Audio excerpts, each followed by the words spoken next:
Hello and welcome to all our viewers in Nigeria and around the world to AM News on Global TV. We are live in the nation's capital, Abuja. I am Jumai Manson. Now the news in full. President Bola Ahmed Tinubu has tasked the nation's security chiefs to ensure that there is conclusive victory against the myriad of security threats assailing the country.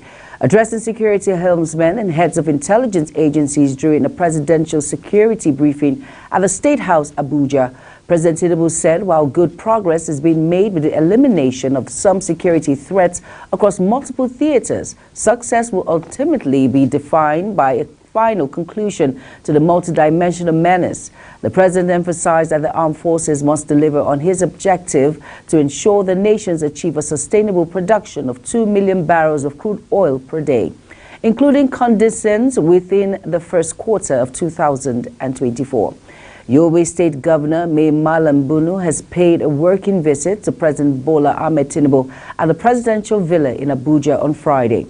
Earlier, the governor had a meeting with the Minister of Police Affairs, Senator Ibrahim Gaidam, where they engaged in a detailed discussion on the security situation in the country. According to a statement signed by the Director General of Press and Media Affairs to the Governor, Mamun Mohammed, both the governor and the minister acknowledged the improvement in security in the state but agreed to explore avenues for further enhancement. On his part, President Tinubu assured that the government will do everything possible to ensure the safety and security of Nigerians. Still on, President Bola Tinubu has granted approval to 3 airlines to serve as exclusive carriers for the 2024 Hajj pilgrimage. The news agency Nigeria reports that the airlines are the Air Peace Limited, Flynas and Max Air. Sauda Usara also disclosed that the Tinubu-led federal government approved 3 other air cargo companies that will air freight pilgrims' SS luggage. According to her, the 3 air cargoes are the Cargo Zeal Technologies Limited, Zaco Avans, and Kuala Investment Limited. Consequently, the federal government allocation of pilgrims from various states to each of the approved airlines as follows. Air Peace is to transport intending pilgrims from Abia, Akwa Ibom, Anambra, Bayelsa, Cross River, Delta, Ebonyi, Edo, Ekiti, Enugu, Imo, Kwara, Ondo, Rivers State, and the Federal Capital Territory, FCT. Flynas would transport intending pilgrims from Borno, Lagos, Osun, Ogun, Niger, Sokoto, Kebbi, Yobe, and Zamfara states. And Max Air, with the highest allocation, will be responsible for moving pilgrims from Bauchi, Benue, Kano, Katsina, Kogi, Nasarawa, Adamawa, Oyo, Taraba, Kaduna, Armed Forces, Gombe, Jigawa, and Plateau states. As the world seeks clean energy sources to reduce greenhouse gas emissions, President Bola Tinubu will join other stakeholders in Abuja to discuss the new emergency world order. This is as the 7th edition of the Nigerian International Energy Summit holds between February 26 and March 1, 2024. The Minister of State for the Petroleum Resources, Oil Hanneke Lapobiri, and the Minister of State Petroleum Resources, Gas Eperikbe Ekpo, are also expected to be part of the discussion. Nigerian Security and Civil Defense Corps (NSCDC) has appointed Commandant Ahmed Abodun as the new head of the National Safe Schools Response Coordination Center (NSSRCC). Commandant General of the agency, Ahmed Audi, made the appointment replacing the former commander of the center, Tarso Shepa, who has been redeployed. A statement by the public relations officer of the Corps, Babawale Afolabi, says Abodunri is a trained and accomplished journalist prior to joining the NSCDC as a volunteer in 1994 and rose through the ranks. Federal Civil servants confirmed receipts of October 2023 wage award months after a temporary suspension of the payment. Recall that the payment of the 35,000 Naira wage award was an agreement reached between the federal government and the organized labor as part of moves to cushion the efforts of the removal of subsidy of petroleum motor spirit, popularly called Petrol. President Bola Tinubu had declared during his Independence Day speech that low-grade workers in the federal civil service would be awarded a wage of 25,000 Naira. The amount was then increased to 35,000 Naira following discussions with the organized labor unions. Some academic and non-academic staff members of the Kaduna State University had decried the non-payment of their salaries. The workers said they had yet to receive any salary since they were employed 3 years ago, as they were excluded from the state payroll. According to them, this was mainly because of the university's inability to financially autonomous following the integration of the university under the office of the state head of service during the administration of a former governor of the state, Nasir El-Rufai. Some of the employees stated that they had also been denied access to the state health insurance scheme, as newly employed workers could not be enrolled in the scheme without their printed monthly pay slips. Moving on, a consortium of Nigerian financial institutions, fintech and blockchain experts, the African Stablecoin Consortium is set to launch a complaint Nigerian Naira stablecoin on February 27, 2024. The consortium, in a statement issued in February, said the launch of the CNGN is hinged on the new regulatory sandbox released by the Central Bank of Nigeria. According to the consortium, the CNGN stablecoin would revolutionize financial transactions through the project. The consortium said it is committed to enhancing secure and compliant financial interactions, revolutionizing the way people transact and engage with their money securely and seamlessly.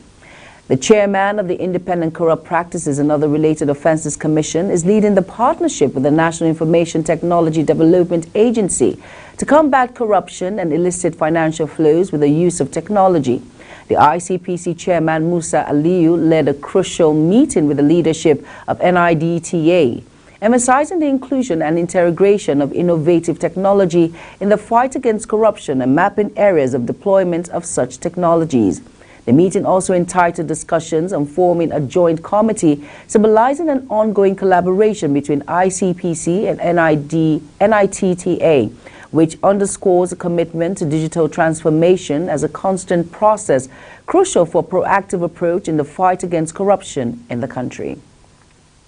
And now on, Bauchi state government has banned the issuance of consent letters to prospective mining investors in the state without clearance letters from the Ministry of Natural Resources. This is contained in a statement by Saleh Umar, the Information Officer, Ministry of Natural Resources in Bauchi. According to him, the state government provides an enabling environment for the mining sector to thrive in the state by enhancing investors' confidence in the solid mineral sector.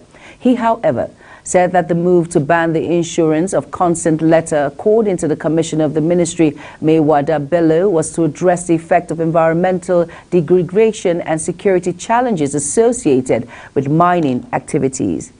Over now to the National Drug Law Enforcement Agency, Osun State Command, says its man arrested 252 drug suspects between January and December 2023.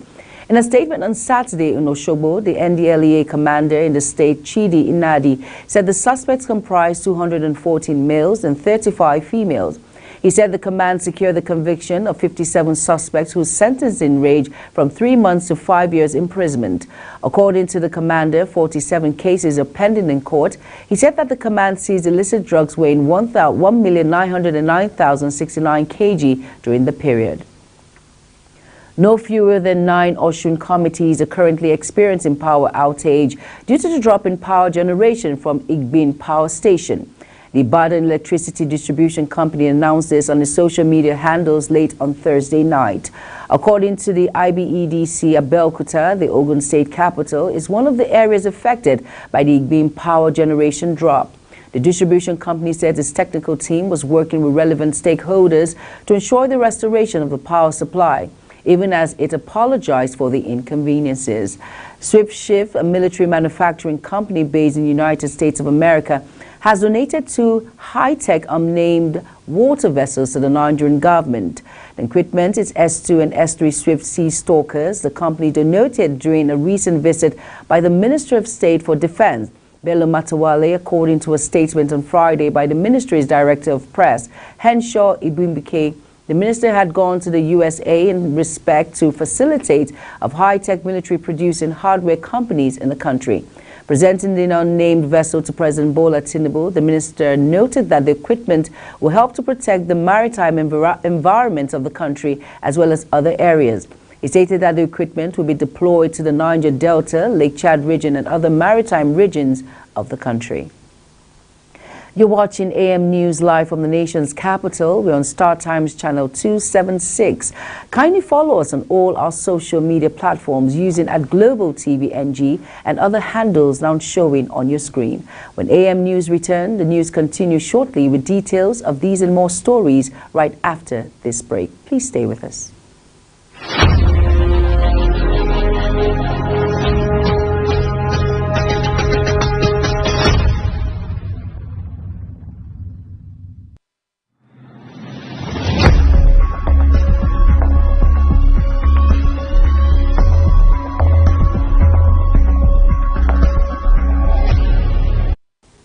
You're welcome back, and if you're just tuning in, this is AM News bringing you live broadcast of AM News. Thank you for staying with us.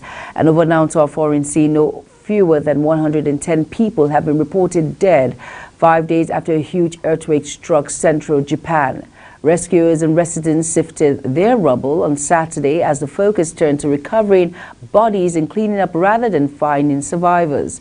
The death toll from the New Year's Day 7.5 magnitude quake in the Ishikawa region of Japan's main island was certain to rise, with 210 people still unaccounted for, authorities have said. The work of thousands of rescue workers have been hampered by bad weather. Snow was forecast for Sunday, and roads were torn apart by gaping cracks and blocked by an estimated 1,000 landslides. The U.S. Supreme Court has said it will hear a historic case to determine if Donald Trump can run for president. The justices agreed to take up Trump's appeal against a decision by the Colorado to remove him from the 2024 ballot in that state. The case will be heard in February, and the ruling will apply nationwide.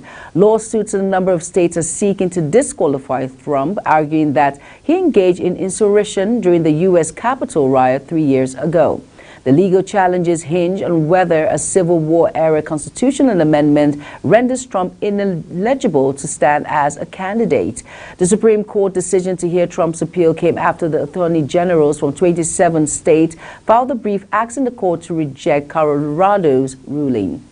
The site of one of the most important monuments in the classical antiquity, the palace where Alexander the Great was crowned king, has reopened after a 16-year restoration.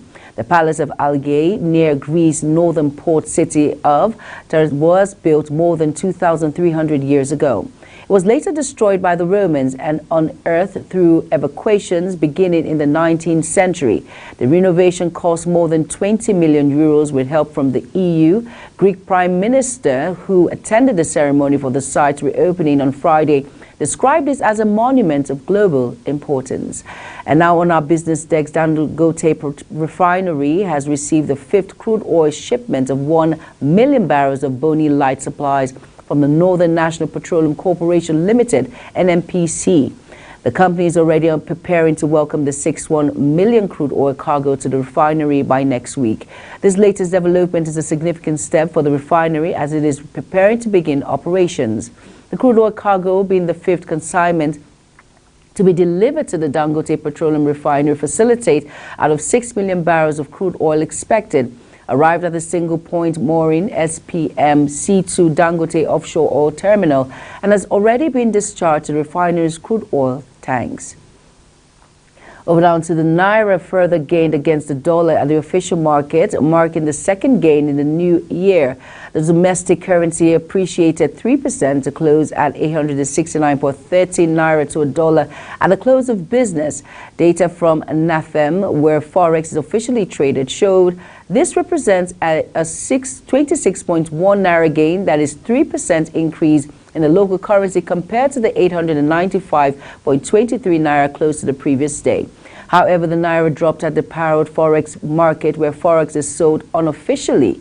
The exchange rate quoted at 1,255 Naira to a dollar, representing a 1.99% decline over what is closed the previous day. While peer-to-peer traders quoted around 1,231 Naira to 70 Naira to a dollar. The dollar threat means speculative buying is likely to continue, with an increase in number of the market participants taking long positions on the dollar while shorting the Naira. The Nigerian Midstream and Downstream Petroleum Regulatory Authority has sealed off illegal oil and gas stations in Taraba and Imo State.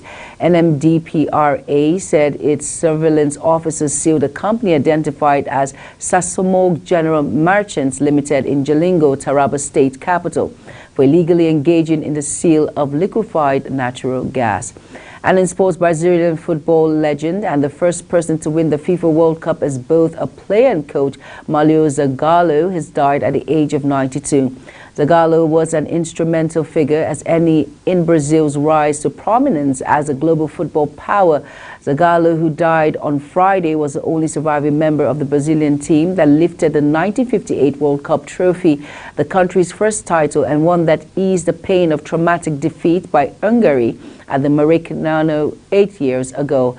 Proud that memory remained vivid, Zagallo would do his utmost to revive the anguish by leaving his fingerprints on the four of Brazil's 5 World Cup triumphs. Nigeria's midfielder Wilfred Ndidi will be out of action for at least 3 months due to muscle injury, according to Leicester City coach Enzo Maraca, who will take a long time before he fully recovers. The 27-year-old midfielder who'd missed the Fox Championship win over Huddersfield on New Year's Day was also withdrawn from Nigeria's African Cup of Nations squad and has since been replaced by Alhassan Yusuf in the squad. He's expected to miss 15 of the Fox's remaining 20 leagues games this season. Ndidi has been a consistent performer for the Foxes this season, making it 24 appearances in all competitions, scoring 4 goals and providing 6 assists. And that's it on AM News, and it came to you live from Nigeria's capital, Abuja. We're on Star Times channel 276. Kindly follow us across all social media platforms using @Global TV NG and other handles now showing on your screen. I am Jumai Manson. Thank you for watching. Good morning.